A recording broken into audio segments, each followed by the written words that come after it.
Hello everybody and welcome back to the channel. We're going to be doing a video on Captain America Infinity War, aka Beardo. Now this is a champion that I've recently ranked 5, but also had awakened him, and I was thinking to myself, look, do I want to invest the amount of signature stones on this champion? And I'm pretty happy with my decision. I probably will think, for anybody thinking about sorting out this champion with an awakening and as well investing the signature stones, yes, in theory do that if this is one of these kit champions that has kit that's good, amazing damage output, but as well the interaction with other champions based on what's on your team is very important. And let's have a look at leadership, because leadership is one of the main reasons that I decided to get this champion. So an excellent leader, Captain America learns from his teammates, gaining a unique effect while kinetically charged, each class represented on his team, excluding himself. So if you've got any one of these type of classes on the champion's team, so on the team, say you got like a tag, you got cosmic, mystic, whatever, those particular effects will and should benefit you based on being kinetically charged.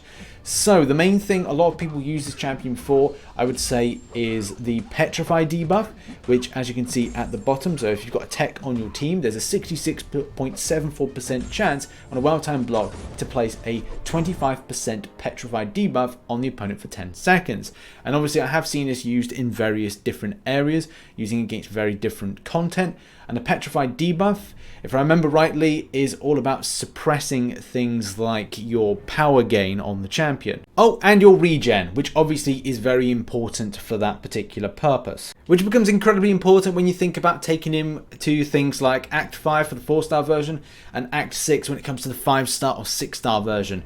And knowing people that have got the 6-star awakened and rank 2, and there's probably going to be a rank 3 out there somewhere. I am very jealous, and obviously well done for picking up that amazing champion. And whether it's Alliance Wars or Alliance Quest, I've had a lot of fun just utilizing this champion and just seeing those big yellow numbers. Because let's face it, guys, it's all about those big yellow numbers with this champion. And the name of the game is Kinetically Charged. As long as Cap has at least one kinetic potential, he is considered to be kinetically charged and gains the following bonuses as passive effects: attack improvements, then we've got physical resist, energy resist, 100% chance to nullify all unstoppable buffs when striking the opponent. Very handy when going up against certain champions like Juggernaut, anything that really kind of casts an unstoppable buff like the champion. And the thing, and not to mention like a whole plethora of other champions that get unstoppable with their kind of kit and abilities build.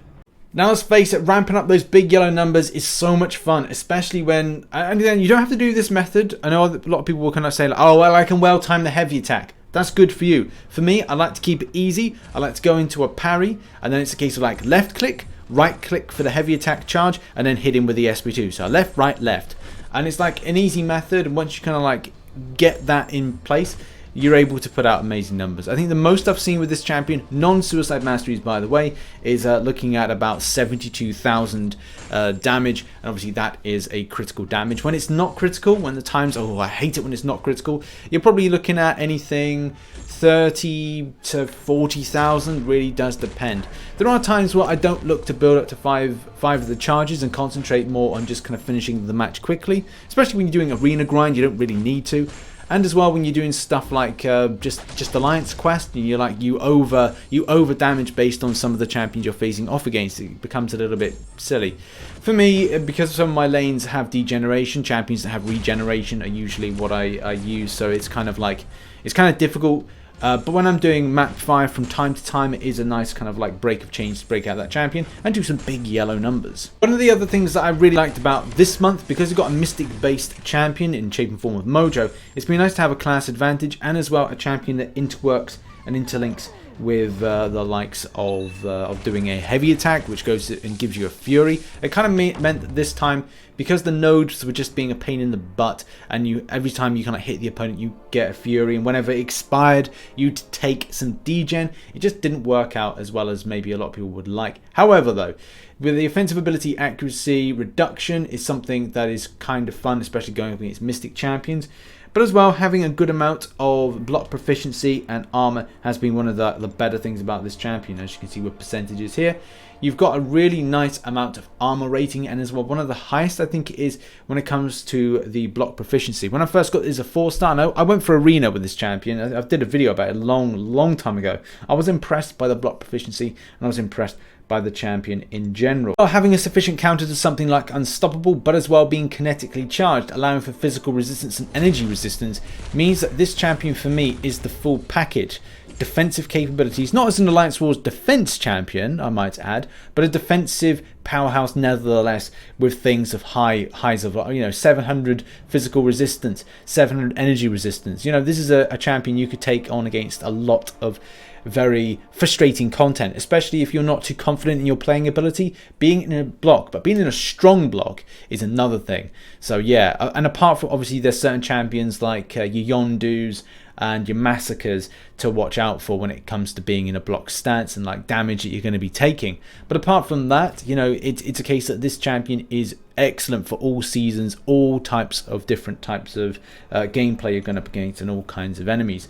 So yeah, I absolutely love my Beardo, and hopefully if you ever get him, you'll love him too for those reasons and more. And something else I must add as well is that the Cosmic Power. Cosmic Power is basically like Cosmic Supremacy. For those that don't really know Cosmic Supremacy, it's a synergy between Black Bolt and as well a couple of other Cosmic champions. And people used to kind of like use that synergy to kind of build teams around, which is fine. It's fine to build that team around it, but it's not the best team. Who would ever want to take in Black Bolt and then Miss Marvel, Kamala Khan and Ronan? Well, kind of like more so Ronan. Ronan's a pretty cool character. But if I was doing a questing team, Ronan would be the only champion I'd use for interaction with enemy champions that had buffs. So having a champion like Beardo means that you're able to put together a team, a strong questing team, and that's the code word here, strong questing team, shape and form of Captain and Marvel. We've got Thor or Gamora. Personally, of those three, I choose Gamora to kind of like really kick off that synergy. Have it with Beardo, and then another type of lead, very strong Cosmic. So that could be really, really good as well as a combination there if you want to increase your buffs. So maybe even doing that and then adding in, you know, Cap Marvel movie with a strong team there. So you'll have Cap Marvel movie, you'll have your Beardo, you'll have Gamora, and it's a strong team put together. And whether or not there's a stronger Cosmic coming out in the future, we'll have to see. There we have it, ladies and gentlemen. Thank you very much for watching this video. This has been like a deep dive and appreciation of my main dude, and that is Beardo. Well, utilised for a lot of different content as well, utilising a lot of newer content that I'm yet to do. So shout out to Beardo. You were good this month and thereafter. Thanks very much for watching, guys. Bye-bye for now.